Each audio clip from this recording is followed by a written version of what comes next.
days, we're in the dinner hour, and we know this day generally extends based on trade calls and things, so very appreciative of everybody sticking around for, what turns out to be a long few days, but, we look at it like it was a successful day for the Boston Bruins over the last little bit. We addressed some areas that we wanted to attack, and today was more focused on the back end, but, we feel good about the depth of our hockey club now, and some of the conversations, obviously, they'll extend, beyond today, and you just never know what might surface between now and throughout the year, but we did address the areas that we felt we needed to, and we need to continue to do that as we go forward, to be a better club. You do have lots of depth on the back end. Do you envision going into training camp with that depth, or could there be another move coming here? Yeah, I mean, there easily could be, depending on where the teams sit and the conversations I've had. Charlie's not playing the first 6 games. You just never know between now and when we start. And injuries, it was an area we told you guys we were going to address, and that's exactly what we tried to do. And Victor signed for a pretty reasonable deal. Was that not doable after the Paterka deal? Yeah, I mean, I've acknowledged that I've been in talks with Victor for a while. So I was very comfortable for where our negotiating position was. Now afterwards, we didn't have an agreement prior to, and then once we made the JJ trade, it sort of changed, where we might be focusing on, and including, opportunity from some of the younger players. We felt we wanted to make sure we provided. At the end of the day, we felt comfortable where our position was prior to, and then, JJ sort of changed it around a little bit so we could focus on the back end. Don, what specifically drew you to Will Borgen? I mean, again, welcoming Jordan Ayers back and Connor Clifton back, but Will, addresses some of the areas that, we lose in Andrew Peak, who was a really good contributor to our club too, and wish him well as Army and his family. Will's got length, he skates well, he can play, he competes, he closes in the D zone. Penalty killing is an area where we want to make sure we continue to take maybe a little load off of Charlie in some of those situations as a primary guy, so we can spread that around a little bit. And we just like his overall experience. We like the size of the player and his overall attributes that he's going to come in and complement our group. Do you see pretty much the same Connor Clifton as when he was here last time, or has his game kind of changed, evolved at all? No, I think Connor remains confident. He spoke about a little bit when I touched base with him, and I know publicly he said, the confidence maybe comes and goes when you're out of the lineup just a little bit. So that was a challenge for him as he was through Buffalo and Pittsburgh. But we know Connor's game. We know how comfortable it'd be walking back into our locker room, contributing there on and off the ice. The competitive nature of the player hasn't changed at all, and he brings an energy that our group is going to appreciate. When you look at Borgen, is there any desire to maybe augment his role a little bit? He had a lot of D-zone reps and a lot of D-zone work last year with the Rangers. You look back a couple of years ago, he had 25 points. Like, how do you assess where his game was last year and any areas that you guys can maybe utilize him to get more out of him? We depends on who the partners are in terms of what the utilization is for how Marco and how Matt will divvy up the ice time. We know he can start there. We know he can contribute in the offensive blue line and in the offensive zone because he's done both. It's really about how again, if first 6 games Charlie's out of the lineup, he might play in different roles. And then I think it's about finding the right partners for our guys, and maybe that means Mason goes back to the left side as well. But he's shown he can play both sides, and so that's a real asset for us. But we'll experiment in terms of what the best partnerships are, and that will somehow take shape with how the deployment goes. And with the Corpusalo trade, how much of that trade was giving DiPietro a real look here after yet another step forward in the AHL a year ago? Yeah, primarily why. We just feel that Michael has earned this opportunity, and he comes in. Not that Michael's ever going to be worried about looking over his shoulder, to tell you the truth. It's just a real good opportunity for him now to come in and take the last 2 years in particular and apply it to the National Hockey League. You're never going to know unless you get that opportunity, and at some point in time, the team has to provide it. Don, you had said speed and skill was one of the areas you wanted to address. Were there chances to address that even more after the tournament today? Yeah, I mean, to be honest, there was a lot more. I thought it was gonna happen from the standpoint of exploring trade avenues, versus just, all the way through the free agency side. So a lot of teams have been doing that and figure out how they're gonna change maybe the dynamics of their group as we were trying to, in conversation we were having, be specific in some of those areas. But again, we're looking at internal growth as well, whether that's through James, whether that's through, Reichs, obviously Paterka comes in and adds a different dimension to our group as well, and how that's gonna fit. So we have to expect a little bit of everything in that regard, but we have depth to cover if, guys aren't ready or guys can't, then we'll be fine.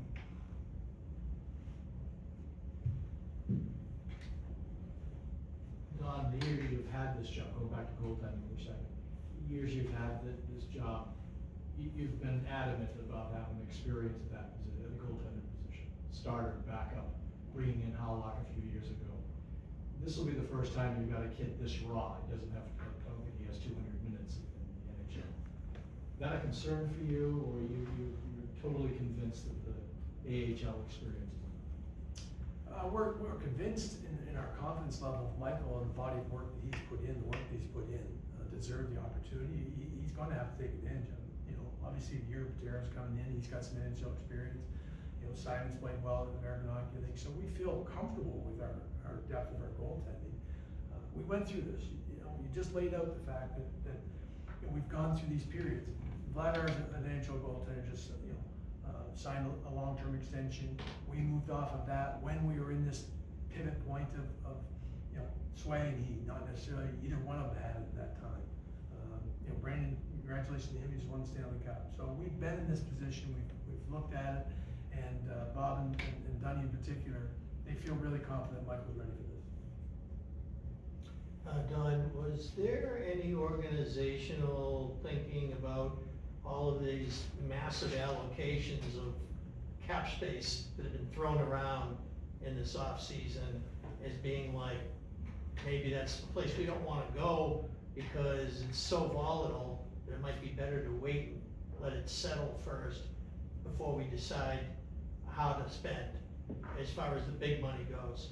It just seemed like there was an awful lot happening, and you guys really weren't acting in that, at that, level, for lack of a better word. Picking your team in July, and obviously you have the opportunity to add to your team at this point in time. So that's where everybody's mind's eye goes. That being said, JJ was a significant add in salary to us from the standpoint of where we were at. And I've said all along, we have to forecast, and my discussions now turn to, whether or not Fraser's ready for his extension, whether or not Kuzadino's ready for extension, and Zaka. So we have to forecast to that degree. And that's what we're trying to do, in balancing and building the best team we possibly can for today and moving forward. Two questions. First, just compared to years past, this post-July 1st window, do you think you and other managers will still be active in terms of trade conversations, more so than in past years? I hope I referenced prior to that there were a lot more aggressive conversations going on, with particular players in the trade scenarios. So I think that's possibly the newer landscape. There'll always be free agency, the players will always change. Makes point of saying, some teams are still going deep in those situations. So I don't think that's ever gonna change when a player hits there and they have the opportunity to change teams but the trade scenarios seem to be coming up a little more prevalently in terms of where a team is at, what you're targeting, and player movement may become a little more aggressive pursuit. Okay. And then you look at all the ways that a defense can impact the game: retrievals, offensive blue line, the zone stoutness. How do you see this upcoming group improving upon the previous version? Yeah, D-zone exits are gonna be an area that we have to be better at. Part of that, I should say, starts out the ice, and Marco's pointed out that, we'll probably have to forecheck a little differently and create anxiety up the ice.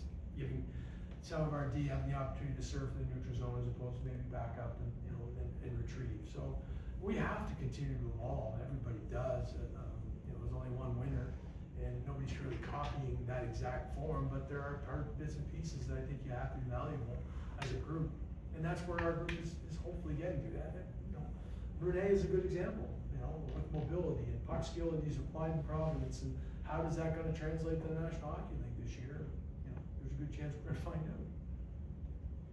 Don, do you hope throughout the rest of the offseason to gain any more cap flexibility? You mentioned forecasting trades and forecasting the team and trades, the trade chatter being bigger. Do you expect to try to gain more cap flexibility going forward? I mean, we're in a pretty good spot from a cap standpoint right now. At the end of the day, we should try to maintain flexibility, and if we can garner more because there's a trade opportunity, with an eye towards the future, of course, we're gonna consider it. That's not my main principal point of attack. I'm not looking to just open up space for what might happen. I wanna maintain flexibility, I wanna pursue things that improve our hockey club when they present, and if there are players that are, we're a destination team, but not everybody, has identified us, and we want to become that place that says, no, that's where I want to play. You mentioned that you're going back to Russia to develop there for at least 2 years. So how Bruin is involved in the development of their overseas prospects, especially with Russian players and how they relate to conservation? Yeah, we're fortunate that, I actually spoke to Murad earlier today on a separate item, and Arseny Monderov is part of our scouting staff. We're going to utilize each and everybody to continue to make sure our players know that we're following their development. I believe our guys in Ben, Parker, and Adam do a really good job of staying in touch. We do a lot more video such, so there's some challenges. Getting in and out of there is not an easy path at this point in time. So we do have to be a little more creative, and sometimes it's through the agents as well to make sure that the players themselves know. This is a great opportunity in development camp, and obviously, Milanov's not here today because he's training for his such and didn't want to disrupt his summer after having a long playoff. But yeah, we definitely do. They're important parts of our future. All these players were told here when they arrived at development camp, they are the future. So it's upon us to make sure that we're connecting with each and every one of them. I feel like you've alluded to it. Do you feel like you've made progress on getting Minton and Marat signed to new deals?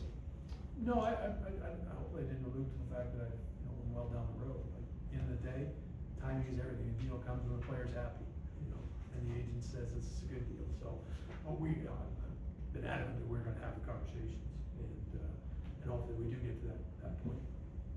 I just want to get your, 30,000 foot assessment of where this team is with the moves that you made, the additions, just sort of where you are right now.